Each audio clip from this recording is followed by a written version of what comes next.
Is it visible to all? Okay जी। तो magnet, इस चैप्टर में आपने मैग्नेट के बारे में पढ़ा कि मैग्नेट क्या होता है। मैग्नेट क्या होता है? A substance which attract small piece of iron and point in the north south direction when suspended freely is known as magnet। तो मैग्नेट के दो पोल्स होंगे हमेशा, जो आपको पता है कि ना एक नॉर्थ होगा एक साउथ होगा, है ना। और जब भी हम इसको सस्पेंड करते हैं फ्रीली विद अ थ्रेड, तो ये कैसे एक्ट होता है? In the north south direction. ठीक है बेटा, कैसे से लटकेगा वो? In the north south direction में। क्लियर जी। और सबसे पहले जो नेचुरल अकरिंग मैग्नेट मेरे पास आया वो कौन सा था? That is lodestone. उसको क्या बोलते हैं बेटा? Lodestone, natural occurring magnet. और इसकी स्ट्रेंथ जो होती है वो काफी वीक होती है, तो इसे वीक मैग्नेट भी बोल देते हैं। उसके बाद जो हम बनाते हैं टेम्परेरी मैग्नेट होते हैं वो, ठीक है, और उसको क्या बोल देते हैं? Permanent magnet. हाँ जी बेटा, ये चैप्टर आपका कंप्लीट नहीं हुआ, हमें भी पता है। अभी इसके मेन टॉपिक रहते हैं, तो वो आपके पीए में नहीं आएंगे। ठीक है जी, क्योंकि वो जो है बहुत इंपॉर्टेंट हैं। ठीक है, और वो एक दिन में आपके फिनिश होने वाले नहीं है। ठीक है जी, तो जब आपका अगेन स्कूल लगेगा तो हम शुरू कर लेंगे उसको। क्लियर जी। तो natural occurring iron ore which is called, क्या बोलते हैं इसको? लोडस्टोन। और मैग्नेटाइट भी बोल देते हैं इसको, मैग्नेटाइट। क्लियर जी। Also behave as a magnet, ये आपको पता था कि मैग्नेट की तरह बिहेव करेगा, बट वेरी वीक मैग्नेट होता है। ये क्या होता है बेटा? Very weak magnet. क्लियर जी। प्रॉपर्टीज इसकी मैग्नेट की पूछ लें तो हैज टू पोल, एक नॉर्थ एक साउथ। लाइक पोल्स जो करेंगे, नॉर्थ नॉर्थ आपस में क्या करते हैं? नॉर्थ नॉर्थ पोल आपस में क्या करेंगे बेटा? लाइक पोल रिपेल करेंगे। ठीक है जी। और अनलाइक पोल जैसे साउथ एंड नॉर्थ आपस में क्या करेंगे बेटा? ये अट्रैक्ट करेंगे। क्लियर जी। ये आपस में क्या करते हैं? अट्रैक्ट करते हैं। Second property. थर्ड, ये ऑलवेज एग्जिस्ट इन पेयर्स में होंगे, पोल्स में होंगे, सॉरी। अगर मैं, ये नॉर्थ है ये साउथ है, इसको कट कर दूं तो ऐसे नहीं है नॉर्थ इधर चला गया जी साउथ इधर चला गया, नो। इसका भी नॉर्थ बन जाएगा, इसका भी साउथ होगा, इसका नॉर्थ होगा इसका साउथ होगा, मतलब इसकी स्ट्रेंथ वीक हो जाएगी, बट इसके पोल जो हैंगे वो दो ही रहेंगे। उसके बाद repulsion is surest test for magnet. अगर आपने मैग्नेट को पता लगाना है कि सही है तो उसका सबसे बड़ा अच्छा टेस्ट कौन सा है? रिपल्शन। क्लियर जी। तो ये था मेरे पास मैग्नेट। आगे है मेरे पास magnetic field lines. Magnetic field क्या होता है और मैग्नेटिक फील्ड लाइंस क्या होती है? मैग्नेटिक फील्ड होता है बेटा रीजन और स्पेस, रीजन और स्पेस अराउंड द मैग्नेट। ठीक है, जिसमें अगर कोई भी अदर आयरन का पीस या कोई अदर मैग्नेट आए और वो फोर्स एक्सपीरियंस करे, उसको बोलते हैं मैग्नेटिक फील्ड। और मैग्नेटिक फील्ड को जो चीजें रिप्रेजेंट करती हैं उसको बोलते हैं मैग्नेटिक फील्ड लाइंस। क्लियर जी। मैग्नेटिक फील्ड आप किससे डिटेक्ट कर सकते हो? मैग्नेटिक कंपास से, मैग्नेटिक कंपास से। ठीक है जी। मैग्नेटिक कंपास एक ऐसा इंस्ट्रूमेंट है जिससे आप चेक कर सकते हो किसके बारे में? मैग्नेटिक फील्ड के बारे में। किसके बारे में बेटा? मैग्नेटिक फील्ड के बारे में। और मैग्नेटिक फील्ड होती क्या है? ये रीजन होता है और स्पेस होता है around a magnet in which any other particle like iron, like magnet experience a force of influence। Clear जी। और मैग्नेटिक फील्ड लाइंस की अगर हम बात करें तो वो वाली लाइंस जो रिप्रेजेंट करें किसको? मैग्नेटिक फील्ड को, उसको बोलते हैं मैग्नेटिक फील्ड लाइंस। क्लियर है बेटा? ठीक है जी। रिपल्शन का मतलब होता है बेटा दूर जाना। Repulsion is surest test for magnet. मतलब क्या है? अगर आपने चेक करना है कि मैग्नेट ये सही है तो आप क्या करोगे? एक अनदर मैग्नेट लोगे, ये मेरे पास नॉर्थ है ये मेरे पास साउथ है, एक अनदर मैग्नेट लिया उसका आपने नॉर्थ पोल जो इसके पास लेके आना है। जब इसके पास लेके आऊंगा तो क्या होगा, ये रिपेल होगा। रिपेल हो गया अगर तो मतलब मैग्नेट है, अगर रिपेल नहीं हुआ तो मैग्नेट नहीं है। तो repulsion is the surest test for the magnet. Magnet को जज करने के लिए रिपल्शन ही एक ऐसा तरीका है जिससे आप पता चला सकते हो कि मैग्नेट है या नहीं है। उसके बाद मैग्नेटिक फील्ड लाइंस, जैसे कि मैंने आपको बोला कि मैग्नेटिक फील्ड लाइंस क्या होती हैं, ये रीजन होता है which represent the magnetic field. जो मेरे पास मैग्नेटिक फील्ड को रिप्रेजेंट करे उनको बोलते हैं मैग्नेटिक फील्ड लाइंस। तो भूलोगे तो नहीं बेटा? अगर आपको पूछ ले वो कि मैग्नेटिक फील्ड क्या होगा तो आपने बोल देना है फट देने रीजन और स्पेस अराउंड द मैग्नेट। ठीक है जी, अच्छी बात है। अगर वो पूछ लें कि what is the magnetic field lines, तो आपने बोल देना है कि वो वाली लाइंस जी जो रिप्रेजेंट करें जी किसको, मैग्नेटिक फील्ड को, उसको बोलते हैं मैग्नेटिक फील्ड लाइंस। प्रकृति बेटा बंद करो camera, shut off your camera. Okay जी। उसके बाद पूछ लेंगे वो प्रॉपर्टी क्या होंगी मैग्नेटिक फील्ड लाइंस की। तो मैग्नेटिक फील्ड लाइंस की प्रॉपर्टी क्या है ये हमेशा जो होती हैं, हरप्रीत चौहान अकेले अकेले को बोलना पड़ेगा बेटा। The magnetic field lines emerge at a north pole, वो नॉर्थ से निकलेंगी और जाएंगी कहां पे, साउथ में। तो आउटसाइड की बात करें हम, नॉर्थ टू साउथ जाएगी, इनसाइड की बात करें वो साउथ टू नॉर्थ जाएंगी। क्लियर है जी। और एक प्रॉपर्टी और है कि magnetic field lines do not intersect each other, ये कभी भी मेरे पास इंटरसेक्ट नहीं करेंगी। आपस में दो लाइंस जो कभी भी इंटरसेक्ट नहीं करेंगी, क्यों? Because if they do so there will be a two direction of magnetic field lines which is not possible. एक नंबर का क्वेश्चन आता है पक्का एग्जाम में, रट लेना इसको कि why the two magnetic field lines do not intersect each other। तो क्या बोलोगे? Hurry up, I need the answer in the chat box from all. I need the answer from the chat box from all students who knows about the why the magnetic field lines do not intersect each other। तो आपने क्या बता देना है बेटा?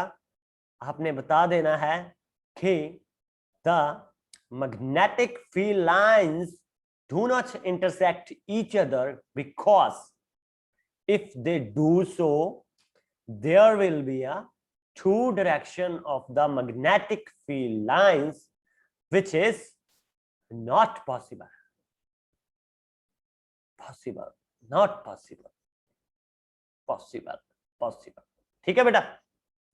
if they do so there will be a direction of or two direction of magnetic field lines which is not possible। is it okay beta? clear? very important question था ये।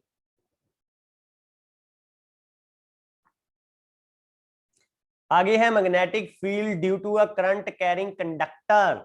Very अच्छा, वेरी अच्छा, very very अच्छा है ये question भी कि magnetic field due to a current carrying conductor में क्या होगा।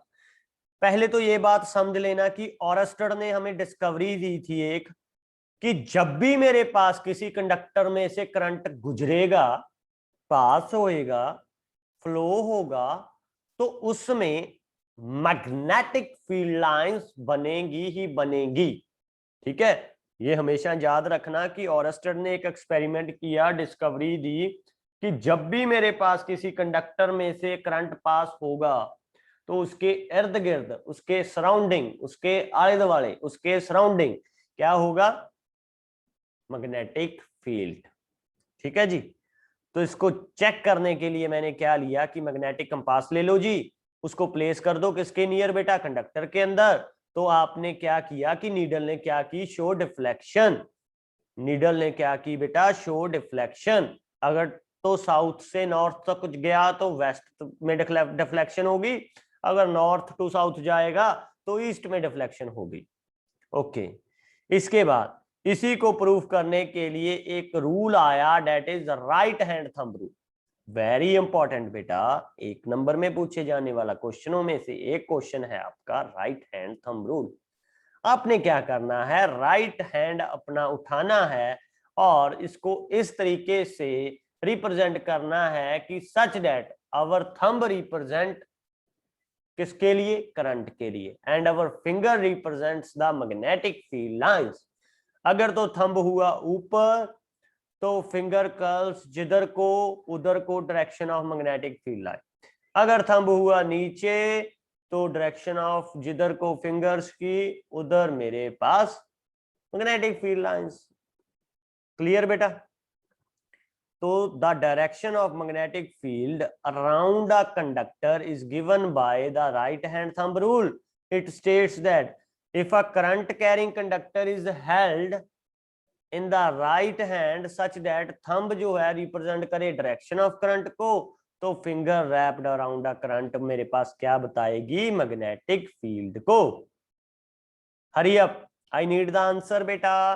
तो थंब की रिप्रेजेंट कर रहा है, what thumb represented here, thumb represent the, hurry up जी, थंब क्या रिप्रेजेंट कर रहा है,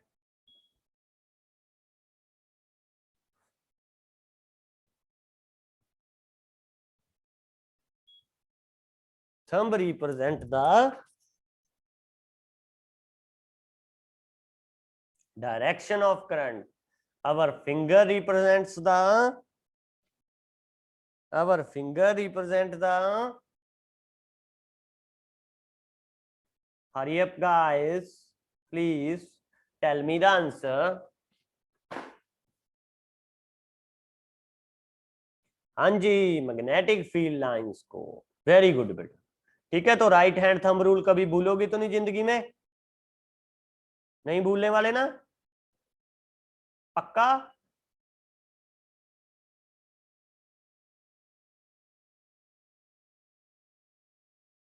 भूलते तो नहीं बेटा?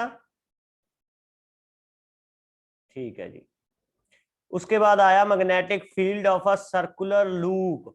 तो ये भी वैसे ही बन जाएगा, राइट हैंड थंब रूल से ही आपके पास इसकी डायरेक्शन आपको रिप्रेजेंट कर लोगे। उसके बाद सोलेनॉइड, वेरी इंपॉर्टेंट बेटा। सोलेनॉइड क्या होता है, ये सोलेनॉइड एक सर्कुलर कॉइल होती है और वायर होती है, कैसी होती है, सिलेंडर शेप की होती है, सच दैट इसको जब हमने बैटरी से कनेक्ट किया और इसमें से करंट फ्लो होने लगता है तो वे बिहेव करेगी एज अ बार मैग्नेट। तो कैसे बिहेव करती है ये, as a bar magnet, bar magnet की तरह बिहेव करेगी। तो इसमें दो पोल बन जाएंगे बेटा, कौन कौन से, north pole and south pole. तो बाहर जो इलेक्ट्रिक मैग्नेटिक फील्ड बनेगी वो कैसी बनेगी, नॉर्थ टू साउथ, जो अंदर आएगी वो कैसे बनेगी, साउथ टू पोल। ये तब तक एज अ मैग्नेट बिहेव करता रहेगा जब तक इसमें से करंट पास आउट होता रहेगा। जब ही आपने बैटरी स्विच ऑफ कर दी, करंट इसमें से पास होने हट गया, तो फिर से ये इसमें मैग्नेटिक फील्ड चली जाएगी। तो इसमें जो मैग्नेटिक फील्ड स्ट्रेंथ है वो डिपेंड करती है तीन फैक्टर के ऊपर, वो डिपेंड करेगी बेटा तीन फैक्टर के ऊपर। होती है B is directly proportional to mu, यानी nature of the wire, directly proportional to N, number of the turns, directly proportional to I, that is current passing through the conductor और solenoid और wire. तो इनको combine करके मेरे पास बन गया the B directly proportional to mu N I. ये इसका फॉर्मूला है। Most asked question from the solenoid, on what factor magnetic field strength depend. तो आपने बोल देना है nature of the material, first one जी, nature of the material of the wire, second one जी, number of turns of the wire, third point जी, current passing through the wire हो जाएगा बेटा। तो B is equal to mu N I is formula for solenoid. एक बात याद रखना, ये तब तक आपके पास as a bar magnet behave करता रहेगा जब तक इसमें से आप करंट पास आउट करवा रहे हो। जब भी इसमें से करंट खलास हुआ, खत्म हुआ, तब ये फिर एक तार की तरह बिहेव करेगा, बार मैग्नेट की तरह बिहेव नहीं करेगा। क्लियर है जी बच्चा लोग? क्लियर है सबको?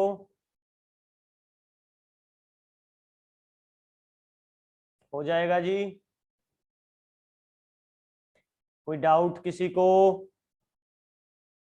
कोई डाउट तो नहीं है बेटा किसी को? सोलेनॉइड हो जाएगा।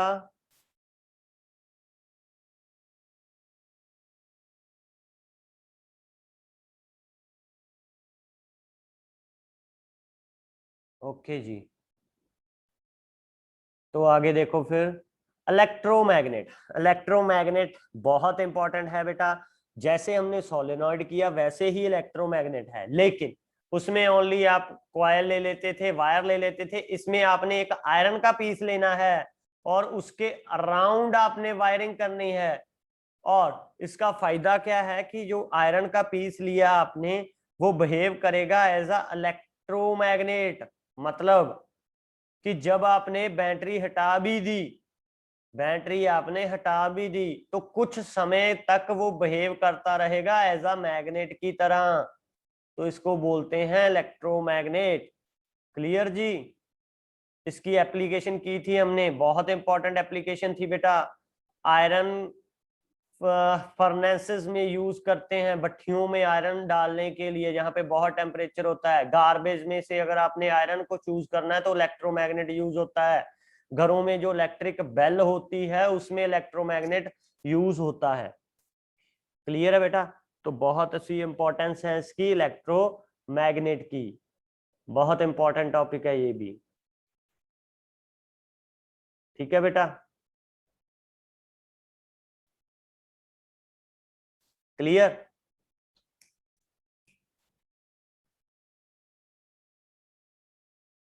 और स्टड दी डिस्कवरी में बेटा कुछ नहीं था, उसने यही कहा था मेरे पास। ठीक है? फ्लेमिंग लेफ्ट हैंड रूल भी किया था उसके बाद हमने, है ना, कि जो मेरे पास अंगूठा है वो रिप्रेजेंट करेगा फोर्स को, जो मेरे पास फील्ड है वो रिप्रेजेंट करेगी किसको, मिडिल फिंगर को, और करंट जो है सेंटर वाली सेकंड फिंगर को। ठीक है? ये तीनों 90 डिग्री का एंगल बनाएंगी। ठीक है जी? उसके बाद डीसी एंड एसी, बहुत इंपॉर्टेंट पार्ट आपके सिलेबस का। डीसी करंट मतलब डायरेक्ट करंट, एक current that always flow in one direction, उसको बोल देंगे आप डीसी करंट। जो भी करंट आपके पास बैटरी से प्राप्त होता है वो होता है डीसी। और अल्टरनेटिव करंट जो फ्लक्चुएशन करता रहे, कभी अप कभी डाउन, कभी पॉजिटिव कभी नेगेटिव, ठीक है, periodically, a current that reverses direction periodically is called alternating current। ठीक है जी? क्लियर है बेटा?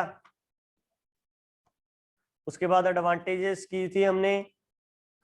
एडवांटेजेस क्या है कि आप इसको लॉन्ग डिस्टेंसेस के ऊपर लेके जा सकते थे एसी को, बट डीसी को नहीं ले सकते थे। ऑरेस्टेड की डिस्कवरी सुन लो फिर भाई जी। इस ऑरेस्टेड क्या था, चलो इस बोर्ड पे समझा देता हूं, उससे पहले ये फिनिश कर लें। ठीक है? इलेक्ट्रिक पावर, जो घरों में बिजली आती है वो दो तरह की वायर से आती है। लिव वायर होती है, जो होती है पॉजिटिव वायर होती है। कलर उसका कैसा होता है बेटा? रेड होता है। एक न्यूट्रल वायर होती है, उसको नेगेटिव वायर भी बोलते हैं। कलर उसका कैसा होता है बेटा? ब्लैक होता है। Potential difference between two wire कितना होता है बेटा? 220 वोल्ट होता है। और फ्रिक्वेंसी जो घर में बिजली आती है उसकी कितनी होती है? 50 हर्ट्ज की होती है। क्लियर? उसके बाद फ्यूज था। फ्यूज क्या था मेरे पास? सेफ्टी डिवाइस के लिए यूज करते थे।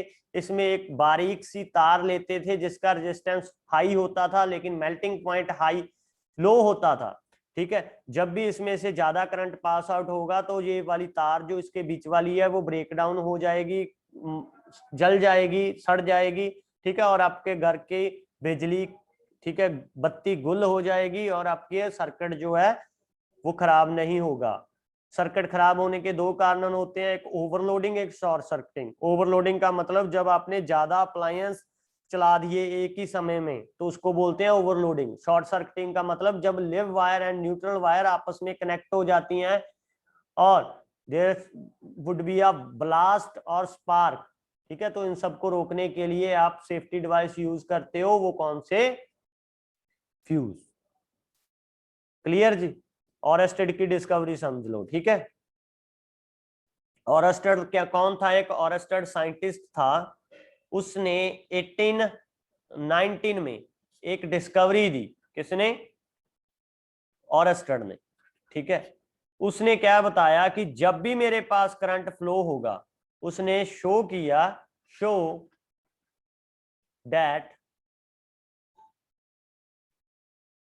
एन इलेक्ट्रिक करंट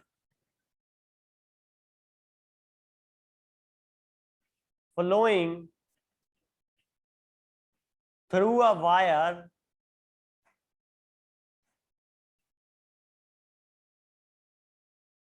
produce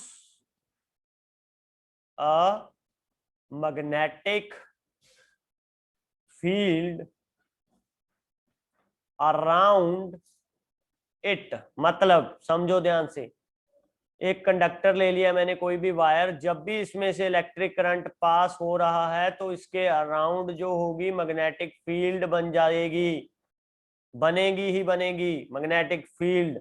ये किसने बताया था मेरे पास? ऑरेस्टेड ने। ऑरेस्टेड ने डिस्कवरी दी थी, ठीक है बेटा। मैग्नेटिक कंपास की मदद से इसने किया कि जब मेरे पास नीचे से ऊपर को जाएगा करंट, ठीक है जी, जब मेरे पास नीचे से ऊपर को जाएगा करंट तो मेरे पास डिफ्लेक्शन जो होगी वो टुवार्ड ईस्ट होगी। जब ऊपर से नॉर्थ से साउथ तक आएगा, नीचे को आएगा, तब मेरे पास डिफ्लेक्शन जो होगी वेस्ट होगी। तो ये ऑरेस्टेड ने ही बताया था मेरे पास। क्लियर है बेटा? भूलोगे तो नहीं?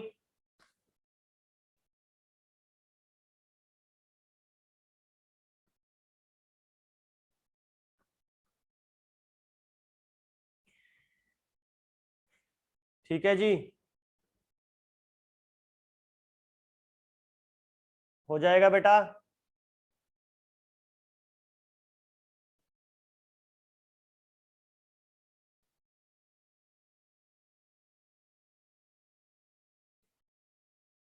फ्लेमिंग लेफ्ट हैंड रूल जो था बेटा वो आगे आएगा आपको इलेक्ट्रोमैग्नेटिक इंडक्शन में। वैसे मैंने आपको वो करवा दिया था।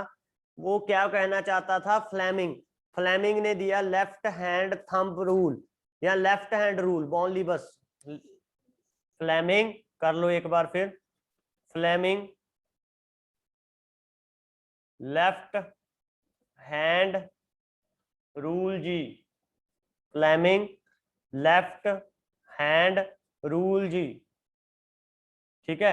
ये क्या बोला इसने कि आपने इस तरह से अपना लेफ्ट हैंड लेना है कि जो थंब है, ये मेरे पास थंब थी, थंब था, ये रिप्रेजेंट कर रहा है फोर्स को। ये मेरे पास फर्स्ट फिंगर है, ये रिप्रेजेंट करेगी मैग्नेटिक फील्ड को। और ये मेरे पास मिडल फिंगर है, ये रिप्रेजेंट करती है करंट को। सच दैट इनके बीच में एंगल कितना बन रहा है? 90 डिग्री का, ठीक है जी। इसको याद रख सकते हो आप, इसको याद रख सकते हो आप। इसको याद रखने का तरीका, ट्रिक है FBI। CBI होती है ना, ये है FBI। F means father, MI sorry, FMI, FMI father, FMC याद कर लो, ठीक है, सीधा बस FMC बस। फादर, फादर के बाद कौन आती है बेटा? मदर। मदर, फादर मदर को कंबाइन करके क्या बन जाता है बेटा? Children, child. तो इसको याद रख सकते हो आप, FMC। F फॉर फोर्स यानी father, M for magnetic field यानी मदर, C फॉर करंट यानी चिल्ड्रन, ठीक है, तो आप इसको इस तरीके से याद कर सकते हो, FMC। भूलोगे तो नहीं बेटा? हाँ जी, भूलोगे तो नहीं?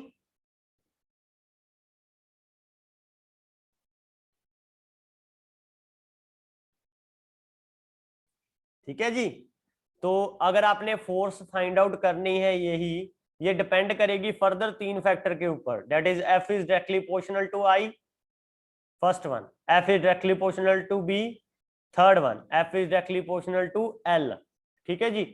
तो मतलब I के ऊपर डिपेंड करता है, करंट के ऊपर, मैग्नेटिक फील्ड के ऊपर डिपेंड करेगा, और लेंथ ऑफ द कंडक्टर के ऊपर डिपेंड करेगा। तो तीनों को कंबाइन करके मेरे पास बन गया F is equal to BIL। BIL bill, ਜਿਹੜਾ ਬਿਜਲੀ ਦਾ ਆਪਣਾ ਬਿੱਲ ਆ ਜਾਂਦਾ, ਇਹਨੂੰ ਐ ਯਾਦ ਕਰ ਲਓ ਤੁਸੀਂ, BIL ਬਿੱਲ।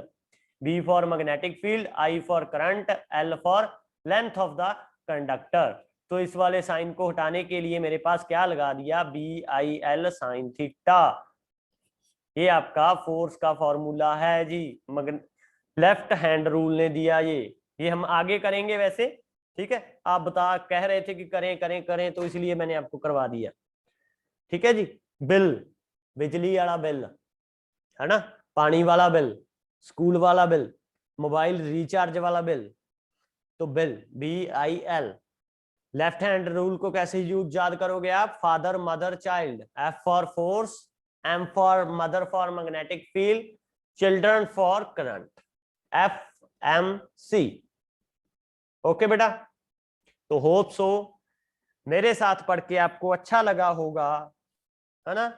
तो आगे आपको बाकी आशीष सर ही करवाएंगे, तब तक आप आशीष सर ठीक हो जाएंगे। ठीक है, हो गए हैं क्लियर? तो मेरे साथ पढ़ के होप सो आपने एंजॉय किया होगा। ठीक है, क्लियर जी?